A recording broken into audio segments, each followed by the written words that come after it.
中年男人如何折服年下女人？当你面对小自己5岁以上的女生，你要如何利用自身的阅历优势完成跨龄吸引，还有关系主导俗话说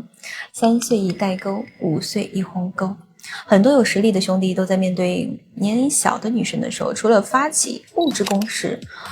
别无他法。但这儿我说实话很难谈到优质女孩，或者说谈上了也是在关系里面是处在一个低位的，会很累啊。那你不是低位，你也会很累了。那今天呢，焦哥想给你们详细的拆解一下跟年下的女孩子的这个关系相处，特别是从聊天再到关系管理，全部给你们拆透，让你身心愉悦的去享受关系，去点燃你的第二春，如何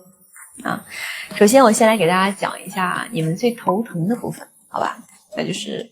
聊天。来找我的兄弟最常说的就是什么？哎呀，都有代沟啊，我说的他根本就 get 不到啊，他说的电视剧呢我也没看过，对吧？甚至我说的电影他都没有听说过，没有共同话题呀。好，那我想要反问大家一下，聊天非得找共同话题吗？共同话题是你跟朋友跟兄弟之间，对吧？是2个非常同频的人才应该去聊的。你说一个小你那么多岁的女孩子，她的灵魂得多苍老啊，才能一上来就跟你去同频。所以聊天的核心其实不是找话题，而是传递你的价值信号注意这个价值不是你去聊你有多么的有，而是你把你的阅历、你的见识，把你这些优势转化为一些聊天素材自然的、真实的去表达。就比如说你滑雪蛮厉害的吧那你要聊的不是滑雪的技巧，切记讲课会很无趣且油腻的。你完全可以讲什么？你可以讲滑雪的一些惊险的这种经历或者一些你在滑雪上遇到的一些故事，当时你又是什么样的一个感受？你就按照这种具体事件加上具体感受的这种公式去聊，你的话题自然就是无限的，而且会非常的自然，他也能接得上，知道吧？那当女生听完你的故事给到你回应的时候，你就可以告诉她，说实话我很少讲这么多，因为跟别人聊天全是假装听讲的耳朵，只有跟你是有思想的碰撞。来，记住了不管他说什么你都是可以这么讲的。你夸他有思想，就用只有你这3个字去强调你们之间这种独特的就是默契他也就会更愿意倾听，你也就会更愿意去输出你的想法，对不对？当然千万也要记住，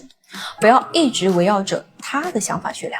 你会很累的。你要不断的把你的这些经历、阅历、高光去时刻给它包装成故事去讲，目的呢，就是为了让对方主动去了解你，去对你产生探索欲再比如说你聊了一个女生就是她本身就很感兴趣的一个话题就像奢侈品，你不要去问你喜欢什么品牌的怎么回事对吧或者甚至说什么想不想哥给你买单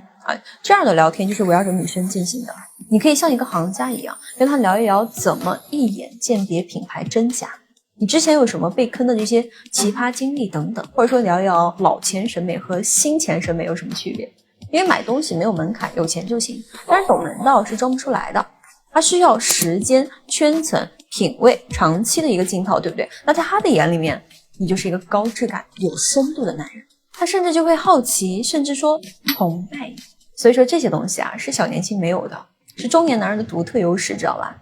也是为什么会有那么多的女生，她就偏偏中意年上男。兄弟们，你们一定要学会利用自己的优势。焦哥每次接手的可以说是每个 case 吧，都要花大量的时间去带着兄弟们去梳理他的个人的这个优势跟劣势。后续呢，所有的这个策略呢，也都是扎根于他本身的一个样子。因为只有从你真实人生里面讲出来的东西，才经得起聊，耐得住品，撑得起关系。接下来再给你们讲一下第2个点，讲讲关系中的这个物质管理跟年下女生去相处的话呢，物质是可以说是避不开的一个难题把控不好呢，就容易把自己变成 ATM 如果把两性之间的相处价值比作一筐水果，那物质只能算是里面的一串葡萄，其他还有什么情绪阅历形象资源体验等等一大堆东西。当然很多兄弟把自己就搞成了什么葡萄供应商，天天只会喂女生吃葡萄要礼物买，不高兴了转，那结果就是什么？你把他灌挑食了，他在你这儿呢只吃葡萄，但是他还是需要别的营养的呀。怎么办呢？他也想换口味的呀，那他只能找别人去拿了。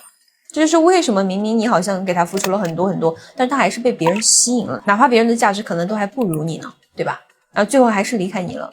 其实都是因为你惯的。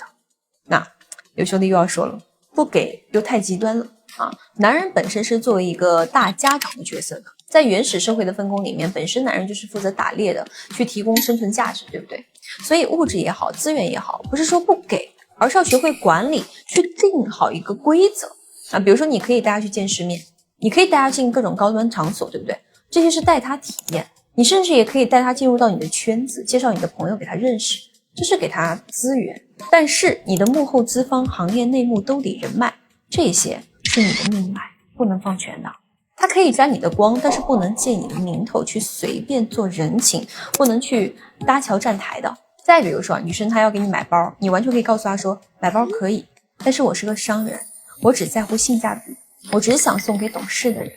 你要告诉这个女生，我可以给，我也可以对你好，但是你要配得上，而这个就是你的规则，这样你才能够主导得了关系。那最后还有就是第3点了，也是最重要的一点，就是关于关系的定位。兄弟们，跟年龄稍小的女生相处，最关键的点呢，就在于关系的天平，到底是导向她还是导向你啊？导向她呢，你就会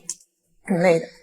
你要一边忙事业，还要一边迎合她的需求。可能在你刚忙完应酬的时候，血槽都已经空了，对不对啊？你当时只想一个人待一会儿，去充充电，但是他一个电话就打过来问你说，你怎么一下午都没有理我呀？你怎么都不回我消息啊？你是不是一点都不在乎我呀？我说实话，真的瞬间一口老血都想吐出来了，是不是啊？但是天平导向你呢，女生又不乐意了，她会不断的挑战你，她会耍脾气，她会闹情绪，她会来试探你的底线。这也不是女生作闹啊，而是她的慕强本能决定的。她需要去挑战你，来确定你是不是足够强的那一半啊，你到底能不能够长期的给到她这种庇护，或者说给到她安全感。当然很多兄弟一遇到女生挑战自己，就习惯性通过吼啊闹啊不愉快啊，甚至是冷战啊等等，去停掉这些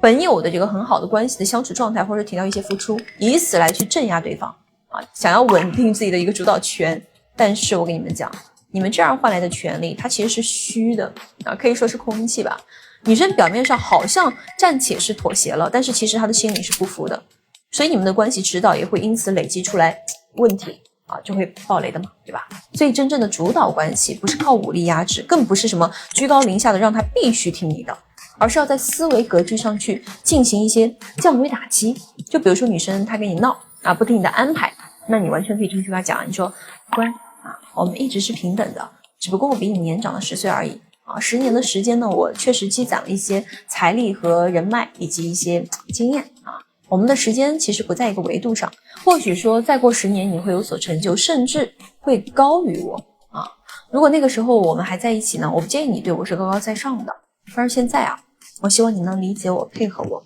你应该做的是让他穿你穿过的鞋子，走你走过的路，这样他才能够打心底眼里佩服你。你要让他理解你的用心，这样他的配合就不是被动的妥协了，而是主动的选择。毕竟没有人会拒绝为了自己的未来而暂时低头，他甚至会感激你，折服于你。毕竟这种带着宠溺的语气跟你自身的高价值形成的反差，就是每个高质男人身上最大的魅力。